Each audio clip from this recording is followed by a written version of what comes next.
Tout au long de l'histoire, des leaders religieux et des visionnaires ont sans cesse transmis des messages qui éveillent un sentiment d'urgence spirituelle. Ces avertissements, souvent émis par des figures de grande importance, comme des papes et des saints, révèlent un schéma constant. L'humanité doit se reconnecter à la foi pour affronter les défis qui se profilent à l'horizon. Jean-Paul II, en particulier, a laissé un héritage de sermons et de messages dévotionnels qui soulignent l'importance de la prière et de l'union avec Jésus-Christ. C'est comme si chaque alerte était une ultime tentative de préparer les fidèles à des temps difficiles, toujours avec la Bible comme guide. Ces visions et avertissements, lorsqu'ils sont analysés ensemble, semblent converger vers un point commun: la nécessité de rester ferme dans l'Évangile et dans une vie dévotionnelle active. Des visionnaires de différentes époques, comme sainte Faustine ou saint Pio, partageaient souvent des visions prophétiques sur les tribulations spirituelles à venir. Pourtant, il est curieux de constater que le schéma n'est pas seulement un avertissement, mais également un message d'espoir. C'est comme si ces messages constituaient un appel pour les jeunes chrétiens à se renforcer dans l'Église et dans l'étude de la Bible, construisant ainsi une défense spirituelle solide. Les avertissements servent également de rappel pour ne pas nous écarter de l'essence du christianisme, qui est la communion avec Dieu et avec notre prochain. Les témoignages de foi de personnes ordinaires et de leaders religieux inspirent la persévérance. L'Église, avec son culte, ses louanges et ses sermons, reste un refuge sûr pour ceux qui entendent et suivent ces avertissements. Et en écoutant ces voix, sommes-nous vraiment prêts à affronter les épreuves à venir? Voilà une question qui nous invite à réfléchir. L'histoire de la sœur Thérèse de Paz est à bien des égards intrigante. Lors d'une nuit de profond recueillement, elle fut surprise par une vision mystique qui bouleverserait sa routine spirituelle. Jean-Paul II apparut dans sa cellule, apportant avec lui une présence sereine, mais chargée d'un message urgent. La sœur décrivit avec détail ce moment, racontant que le pape non seulement se manifesta, mais livra des paroles qui résonnaient comme un appel à la conversion et à la prière intense. La foi, une fois de plus, révéla sa capacité à transcender le physique. Cette apparition n'était pas un simple événement isolé, c'était une invitation claire à tous de reconsidérer leur vie de prière. Thérèse, en partageant son expérience, raconta comment la vision l'incita à intensifier son rosaire quotidien, le percevant comme une arme spirituelle puissante, surtout en période d'incertitude. Le témoignage de la sœur est un rappel vivant de la façon dont la dévotion peut être un bouclier dans les moments les plus difficiles. Ainsi, chaque chrétien est invité à réfléchir. Utilisons-nous réellement les outils spirituels à notre disposition? Ce qui rend cette apparition encore plus impressionnante, c'est le message d'urgence. Jean-Paul II, déjà décédé, montrait encore une préoccupation pour l'Église et l'avenir de l'humanité. Il avertissait du éloignement de la foi et encourageait la pratique de l'adoration continue. Une histoire comme celle-ci nous pousse à réfléchir sur notre disposition à entendre ces avertissements. Après tout, que pourrait-il se passer si nous ignorions ces messages célestes qui viennent avec une telle force? Et que dirait encore Jean-Paul II à propos d'eux? La conversion et la prière sont des piliers de la spiritualité chrétienne, surtout en temps d'incertitude. Jean-Paul II soulignait que, sans ces deux fondements, le chemin de la foi devient fragile. Pour lui, la conversion n'était pas un événement unique, mais un processus continu, où le fidèle s'approche toujours plus de la lumière du Christ. Le rosaire, en particulier, était considéré comme une arme spirituelle. Tout comme un soldat se prépare pour la bataille, le chrétien doit se tourner vers la prière pour se protéger des tentations et des dangers spirituels. La foi exige discipline et constance, comme il a toujours prêché dans ses sermons. De nos jours, ce message de prière quotidienne et de conversion est plus pertinent que jamais. Le monde moderne, avec sa rapidité et ses distractions, nous éloigne souvent de ce qui compte vraiment. Jean-Paul II, en rappelant aux chrétiens l'importance du rosaire, nous pose une question implicite. Consacrons-nous suffisamment de temps à notre relation avec Dieu? Cultiver cette pratique peut transformer complètement la vie de quelqu'un, offrant paix au milieu du chaos et clarté dans les moments de doute. Les témoignages de foi montrent comment ceux qui ont embrassé le pouvoir de la prière ont vécu de véritables miracles. Et si la prière était le chemin le plus efficace pour affronter les épreuves à venir? Les jeunes chrétiens, en particulier, sont appelés à prendre ces mots au sérieux. L'Église continue d'offrir des espaces de dévotion, de culte et de louange qui nourrissent cette conversion constante. Mais sommes-nous vraiment prêts à répondre à cet appel? Et que pourrait encore révéler Jean-Paul II sur les épreuves qui nous attendent? Jean-Paul II a laissé un avertissement clair concernant les épreuves que l'Église et l'humanité allaient devoir affronter. Il a prévenu que des temps difficiles se profilent à l'horizon, et que la seule manière de surmonter ces défis serait par une foi solide et une préparation spirituelle profonde.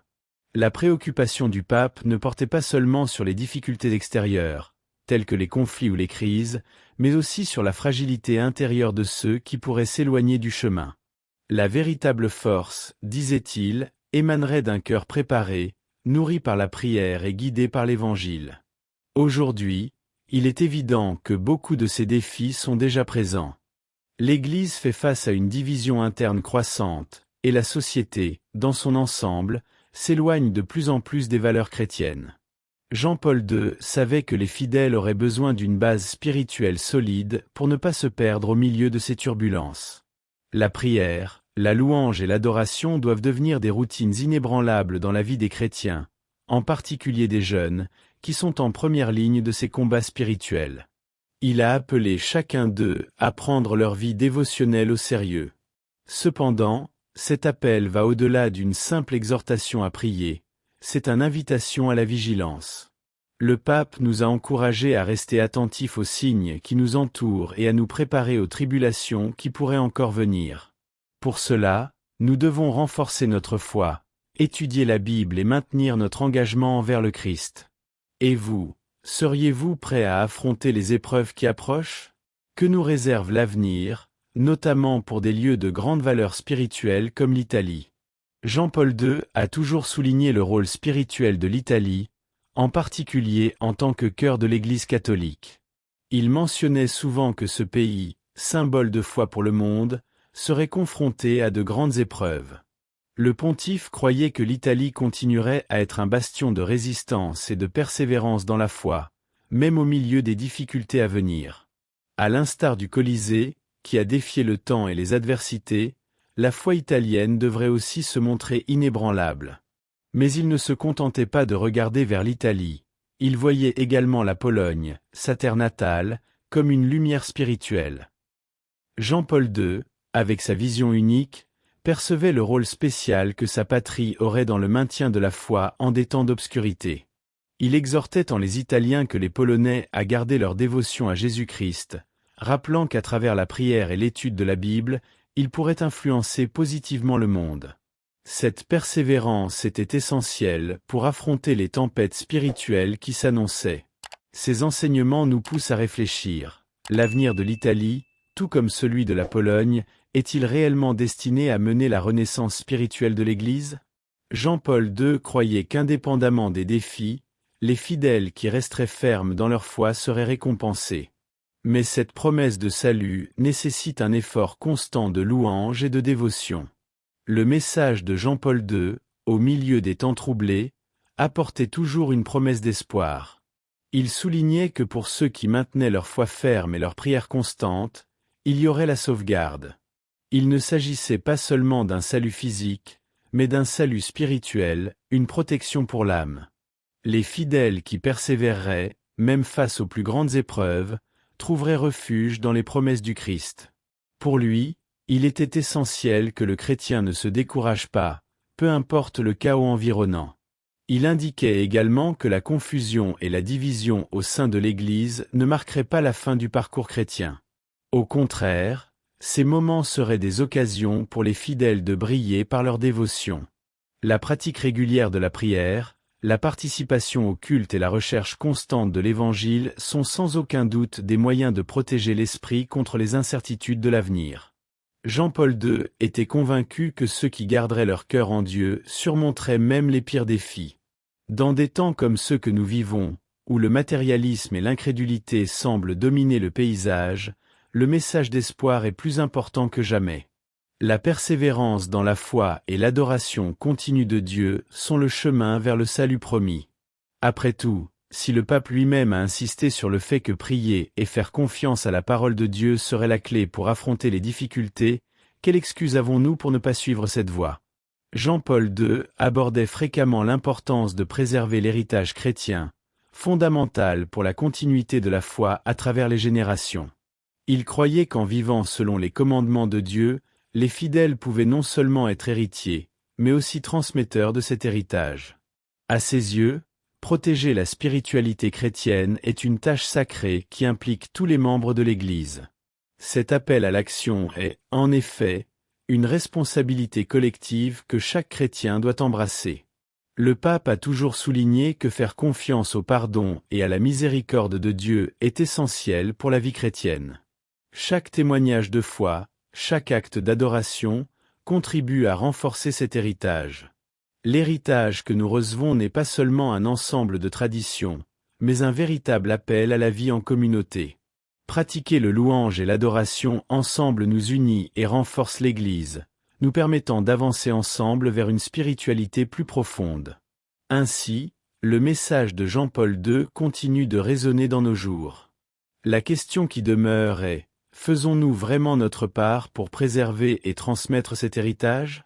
En considérant comment nous vivons notre foi au quotidien, pouvons-nous nous demander si nous laissons un témoignage qui inspire les jeunes chrétiens? Après tout, la continuité du christianisme dépend de notre disposition à vivre les enseignements du Christ et à partager cette lumière avec les autres. Jean-Paul II a toujours été un phare d'espoir, incitant les fidèles à réfléchir sur leur vie et à agir conformément à la foi.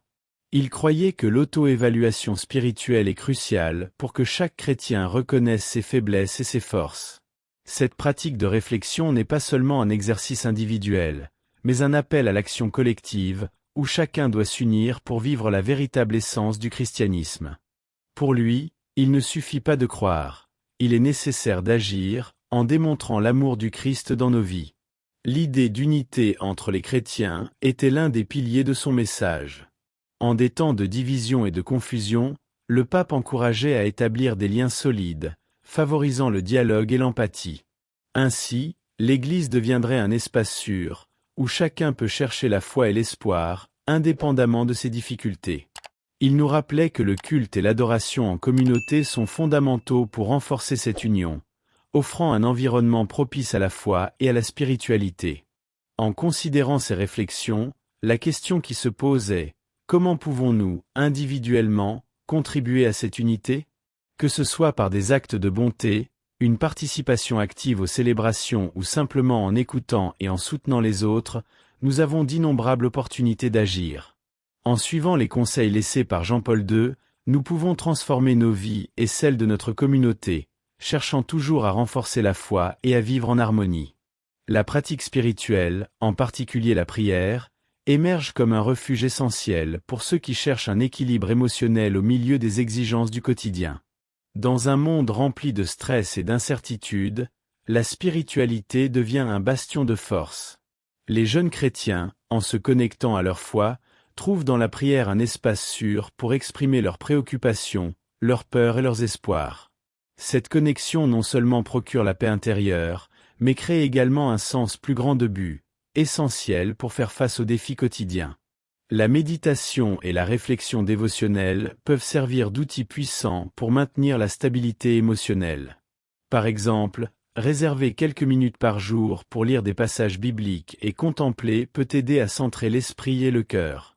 Ces pratiques ne sont pas seulement des moments de tranquillité, elles aident à cultiver une mentalité résiliente, permettant aux individus de faire face aux tempêtes de la vie avec sérénité et confiance.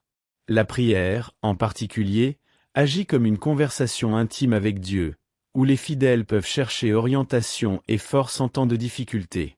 En fin de compte, le parcours spirituel est une source d'inspiration et d'équilibre émotionnel. À mesure que les gens s'engagent à intégrer la foi dans leur quotidien, ils expérimentent une transformation intérieure qui se reflète dans leurs interactions avec les autres. La question qui se pose est: comment pouvez-vous intégrer des moments de spiritualité dans votre vie pour créer un espace de paix au milieu du chaos? Trouver cette connexion avec la foi peut être la clé pour l'harmonie émotionnelle et un chemin vers l'épanouissement personnel.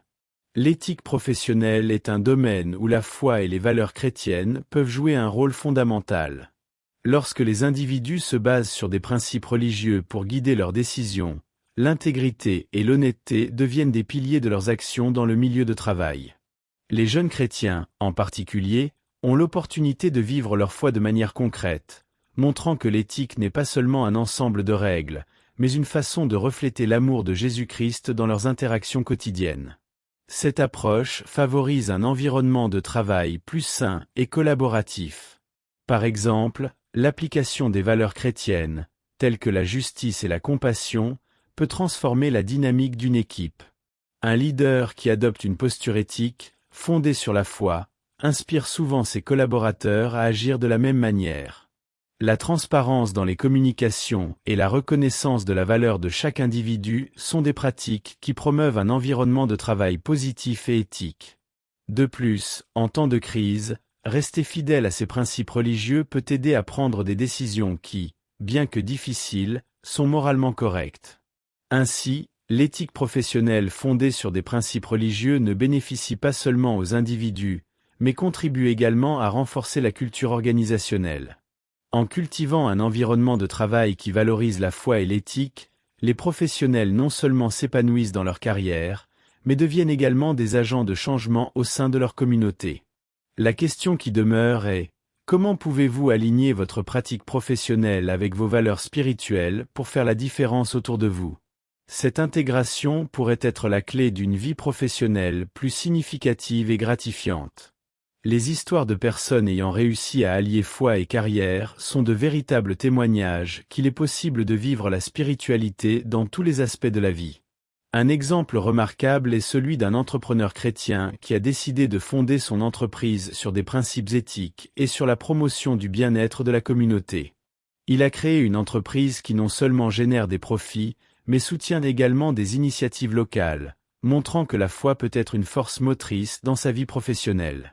En agissant ainsi, il transforme non seulement son lieu de travail, mais inspire également d'autres à suivre le même chemin. Un autre exemple inspirant est celui d'une enseignante qui a intégré des principes chrétiens dans son approche pédagogique. Elle utilise des études bibliques pour discuter de thèmes pertinents et moraux avec ses élèves, créant un environnement d'apprentissage qui dépasse les matières traditionnelles. Son dévouement à former des jeunes chrétiens conscients et critiques montre comment la foi peut être un fondement dans l'éducation, créant un héritage durable dans la vie de chaque élève. Cela nous rappelle que l'union entre foi et profession peut avoir un impact sur les vies de manière inattendue. Ces témoignages nous poussent à réfléchir sur nos propres vies. Comment pouvons-nous, individuellement, unir notre foi et nos choix professionnels? Que peut faire chacun d'entre nous pour que la spiritualité devienne une partie intégrante de notre quotidien au travail? Ces questions nous invitent à explorer de nouvelles façons d'intégrer la foi dans notre parcours professionnel, créant un impact positif non seulement sur nos carrières, mais aussi sur la vie de ceux qui nous entourent.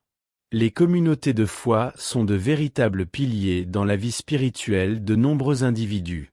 Elles offrent un espace sacré où les liens entre les personnes se renforcent, créant un sentiment d'appartenance essentiel dans un monde souvent marqué par la solitude et la déconnexion. Au milieu des difficultés et des défis, savoir qu'il existe un groupe de soutien prêt à accueillir et écouter fait toute la différence. Cet environnement d'accueil est fondamental, car il permet aux personnes de partager leurs expériences, leurs joies et leurs peines, sachant qu'elles sont comprises et soutenues. La participation aux cultes et aux activités communautaires, telles que les groupes de prière et les études bibliques, enrichit non seulement la vie de foi, mais offre également un espace pour échanger des témoignages de foi. En entendant l'histoire de vie des autres, la propre foi de chacun est alimentée et renouvelée.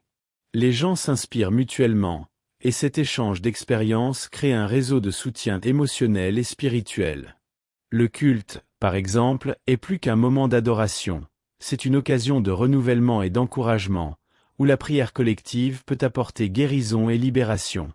De plus, les communautés de foi jouent un rôle vital dans la formation du caractère et l'éducation spirituelle de leurs membres.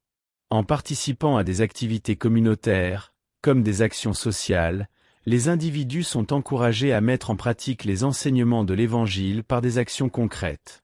Cela favorise non seulement un sentiment de responsabilité sociale, mais permet également à la fois de se manifester dans la pratique, montrant que la spiritualité n'est pas un élément isolé, mais une partie intégrante de la vie quotidienne. En s'engageant activement, chaque membre devient un agent de changement, promouvant l'amour et la compassion dans le monde. Il est donc évident que les communautés de foi offrent non seulement un espace sûr pour la vie spirituelle, mais également un soutien essentiel qui nourrit la foi de chacun. Ce mouvement de soutien et de connexion entre les croyants continue de résonner à travers les générations, soulignant l'importance d'être en communauté, surtout en ces temps de défis et d'incertitudes. La jeunesse a toujours joué un rôle fondamental dans le renouveau spirituel de l'Église, et cela s'est intensifié à l'ère de la technologie et des réseaux sociaux. Inspiré par l'exemple de Jean-Paul II, qui valorisait l'énergie et la voix des jeunes chrétiens, ces jeunes deviennent des agents de changement, capables de transformer la réalité qui les entoure. Ils ne sont pas seulement l'avenir de l'Église, mais également une force vitale dans le présent, apportant de nouvelles perspectives et une passion ardente pour la foi qui peut être contagieuse. Dans leur quête de renouveau, les jeunes disposent d'outils puissants, tels que la technologie et les réseaux sociaux, qui peuvent être utilisés de manière innovante pour évangéliser et promouvoir les valeurs chrétiennes. À travers des plateformes comme Instagram, TikTok et YouTube, ils réussissent à se connecter avec des personnes de différentes cultures et croyances, partageant des témoignages de foi et des messages d'espoir. Un simple vidéo ou une publication peut toucher des milliers de cœurs et d'esprits, devenant ainsi un véhicule de transformation sociale. En créant des contenus qui résonnent avec les enjeux contemporains, les jeunes peuvent aborder des thèmes comme l'inclusion, la solidarité et la compassion d'une manière qui touche directement à la vie quotidienne de leurs pairs. De plus, la capacité de se mobiliser rapidement sur les réseaux sociaux permet aux jeunes d'organiser des événements, des campagnes et des actions sociales en un clin d'œil. Des mouvements comme l'Église sur la place, qui promeut des rencontres communautaires dans des espaces publics, sont des exemples de la manière dont la jeunesse peut s'unir pour porter le message de l'Évangile au-delà des murs de l'Église.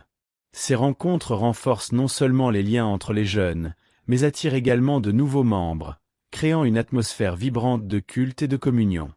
Ainsi, les jeunes ne sont pas seulement des auditeurs, mais des protagonistes dans la construction d'une communauté de foi active et engagée.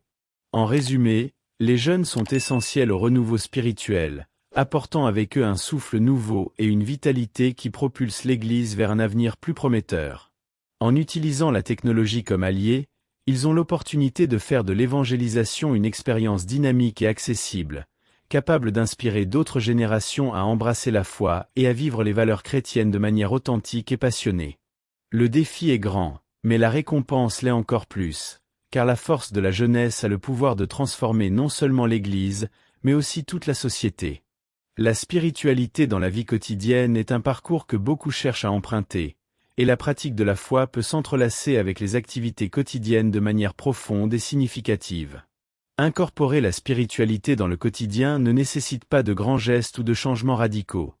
Au contraire, il s'agit de cultiver de petites actions qui, cumulées, peuvent transformer notre manière de voir le monde et d'interagir avec les personnes qui nous entourent.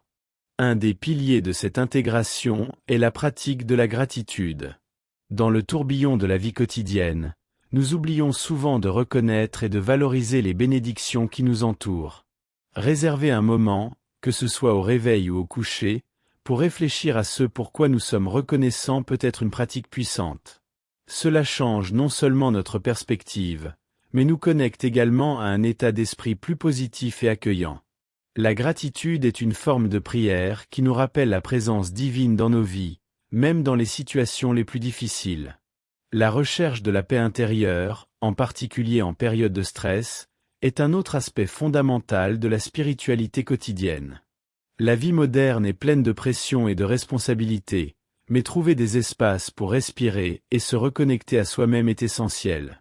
Des techniques de respiration, la méditation et des pauses conscientes au cours de la journée peuvent nous aider à retrouver calme et clarté d'esprit.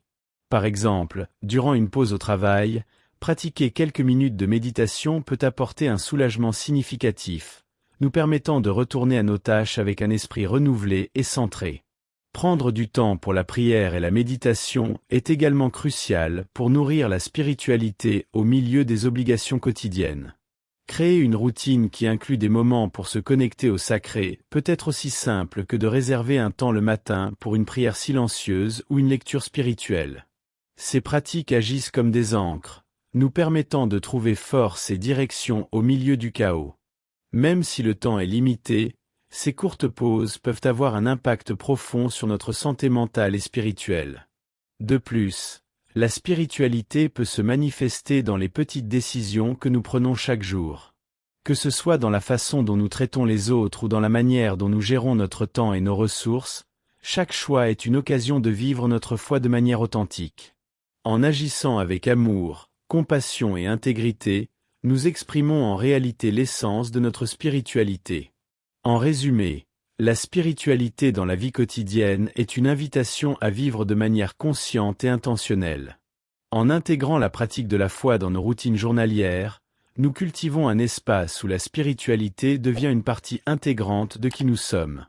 Cela non seulement nous renforce dans les moments d'adversité, mais nous connecte également aux autres et au divin, créant un cycle d'amour et de gratitude qui résonne dans nos vies et dans celles de ceux qui nous entourent.